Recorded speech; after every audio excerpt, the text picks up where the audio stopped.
I'm waiting in the freezing rain at an uncovered bus stop after a show in Sheffield, England. The moment I left the stage, I walked out the back door of the club, down a long, dark alleyway, and around the corner to this cold and empty spot. I was dope sick.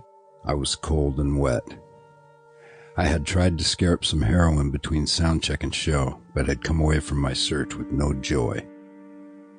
The band had no show the next day, yet Wilkins had refused to drop me off in London en route to the next city we were playing in because it was inconveniently out of the way. So I'd stayed behind while they rolled on. I had to fix sooner than that, or else it was going to be disaster. We were scheduled to be in Europe and the UK for almost another month, and things were looking grim for my prospects of staying well. I had already run out of my meager supply of methadone, and there were still many more shows to be played. Wilkins was long over me. I had routinely woken him up, as well as Josh Homme once, and even Lee Connor, at all hours of the night and early morning to hit him up for cash. A cash advance in order to stay well. The last time I'd done it, he'd told me, "This is it, buddy. The last time. You've reached your limit. If you wake me up again, you're going to be sorry." I believed him. Kevin was a good guy, but tough. After years of tour managing Alice in Chains, getting them out of jams and shepherding their crew all over the world, he was tired. The last thing he wanted to deal with was yet another junkie, especially one in the aggravating habit of knocking on his door in the middle of the night. As I stood there in the rain, a young couple huddling together beneath an umbrella walked up. They had seen the show and wanted to talk. "Hey Mark, just wanted to tell you how beautiful the show was. We love your music. What are you doing out here?" "I'm trying to get a bus to Heathrow. But hey, can I ask you guys a sensitive question? Where can a guy get some brown around here this time of night?" "Brown? Do you mean heroin?" the girl gasped. "Yeah, that's exactly what I'm talking about." They quickly found a reason to flee. My desperation to obtain relief so great that with zero care about what it looked like, what I looked like, I had taken to asking innocent young concert-goers where I could score. 4 days later, standing in the rain and going into withdrawals, my intention was to catch a ride to Heathrow and then take the tube into London to buy some heroin from a Portuguese dealer named Juan Joseph I'd met on one of my many excursions to King's Cross, a notorious London neighborhood where I always scored when in the city. I would then take the train to Bristol. The Hypnotics bass player Craig Pike, my old connection in London, had overdosed and died a couple years before. Now I habitually haunted this busy but shady neighborhood, scoring drugs whenever I was in town. Shortly after parting company from that first encounter, I'd passed 2 cops myself. They'd quickly given me the once-over 2 or 3 times, turned around and started following me.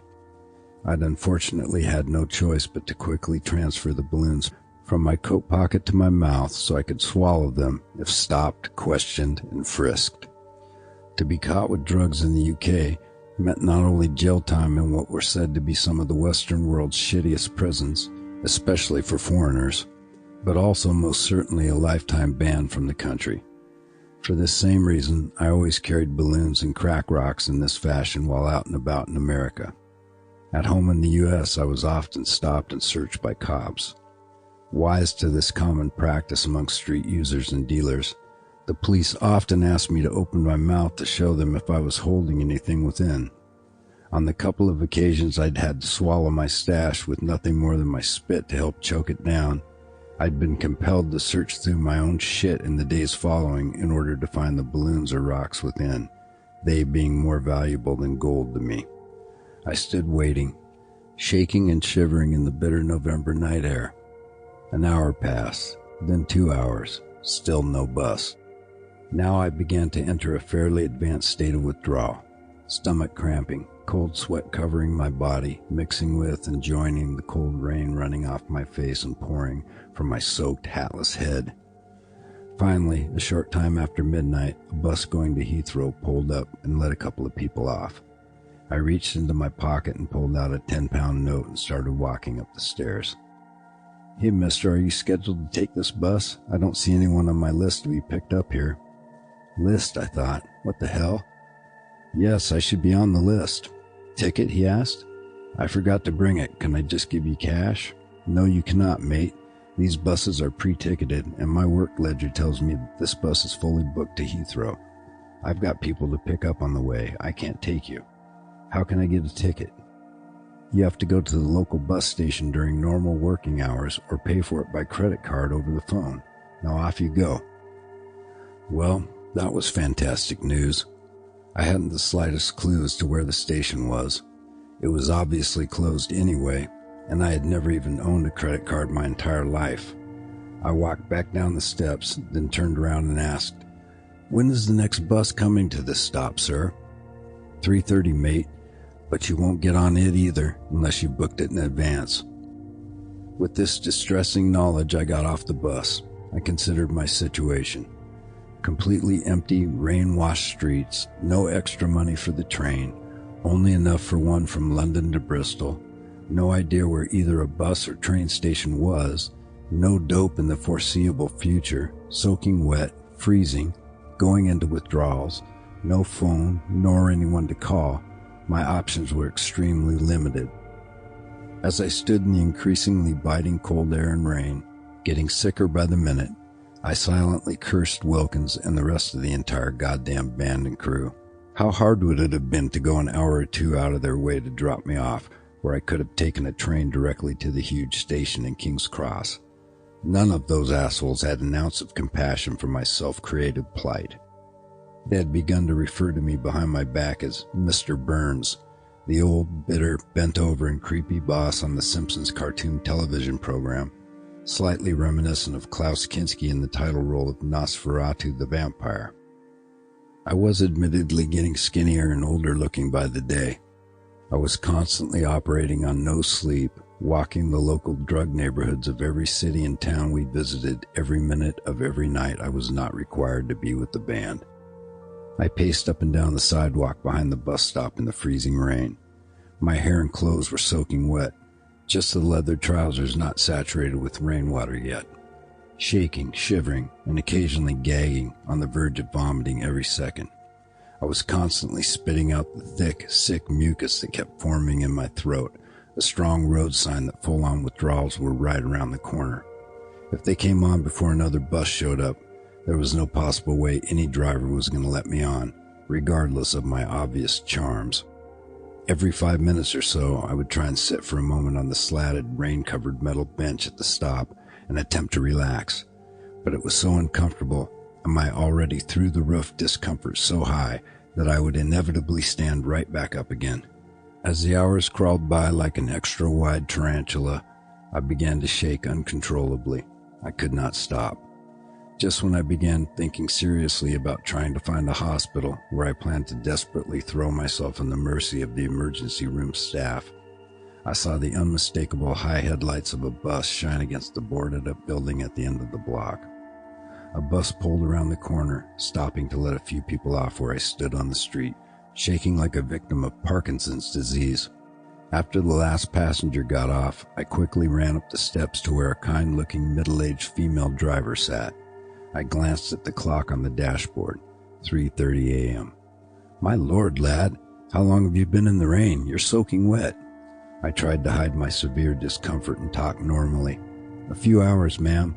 I'm so sorry to put this on you, but I'm in an emergency situation. I got a call before midnight that my mother had been in an auto accident and is in hospital in London. They told me to come straight away as she might not make it through the night. I know I need a ticket for this bus, but it was after hours and I had no way to get one. I can pay cash. If I could just get to Heathrow, I can take the tube into the city. I pray to God I'm not too late." I poured out this river of horse shit as fast as I could, thinking I might puke at any second from the effort it took just to talk at all. With a sincere look of horror and empathy, she said, "Oh my, I'm so sorry, son. Please take the first seat behind me. This bus is mainly unbooked to Heathrow. And don't worry about payment. This is an emergency." I nodded my thanks and sat painfully down in the seat. I held my face against the window to feel the heat blowing up from the side of the cushion while fighting the urge to vomit. By the time the bus arrived at Heathrow, it was daylight, and I was now on the verge of serious withdrawals. I knew from experience that my body had been generating a gut full of midnight black venom for hours now. It took every bit of strength I had to not start shitting and vomiting it up. But I knew no matter what, my body would soon begin to successfully purge. I walked to the tube station, trying as hard as I could to literally hold my shit together. I got onto the train headed into King's Cross. It was morning rush hour, and getting off the crowded, standing room only train, I fought my way through the mob in a hurry to get to their jobs, being physically knocked around from person to person like a human pinball, a raw, skinless human pinball of all exposed nerves. The last 3 blocks to my dealer's flat were the harshest. I had to stop frequently due to the severe contractions in my stomach up through my esophagus and the brutal cramping of all my limbs. A block from this place, I finally could not hold back any longer. I began to projectile vomit so hard that it took me to my knees, then flat out on the ground. Despite the fact that I had not eaten any food in 2 days, up came copious quantities of pure black liquid. I spasmed like a jellyfish on my side upon the hard concrete sidewalk, puking uncontrollably, tears streaming from my eyes. Through the hazy blur of my saltwater-flooded corneas, I could see a group of giggling, uniformed schoolkids walking around me where I lay incapacitated on the ground. With every ounce of strength I had left in my cruelly ravaged body, I staggered to my feet and began running the last half block to the apartment building, puking off to the side the entire way, trying not to get any on my already soaked through disgusting clothes. As I began climbing the staircase, I puked in the direction of a trash can, covering the top of it in black vomit. I continued painfully pulling myself up by the handrail next to the steps, foot by agonizing foot. I banged loudly on my dealer's door and heard his small dog begin barking inside. In a second he was there, opening the door in his pajamas, obviously just awakened by my insistent knocking. The minute he looked at me, Juan Joseph knew what was happening. He put up his hand and in his thick Portuguese accent said, "1 second." He turned around, ran into his kitchen, and returned with the small trash container, which he handed to me to puke into. I said, "Toilet." Pulling me by my arm into his place, he shoved me through the bathroom door. When it was safe to get up for a moment, I went back out into the other room. He sat me down on a chair in his small kitchen dining area where he'd already started to cook up a shot for me. I continued puking and heaving into the can. Oh my God, I heard him muttering to himself in English, and then something else louder in his native tongue as he scurried around his kitchen, quickly preparing a dose for me. When finished, he turned to me and pantomimed the motion of sticking the syringe into his ass, a gesture that said it was no time to search for a vein, that I should just muscle the hit, something I already knew. I got the first hit into my ass cheek while he was cooking up a second, and then a third. I stabilized enough to search for a vein with the fourth.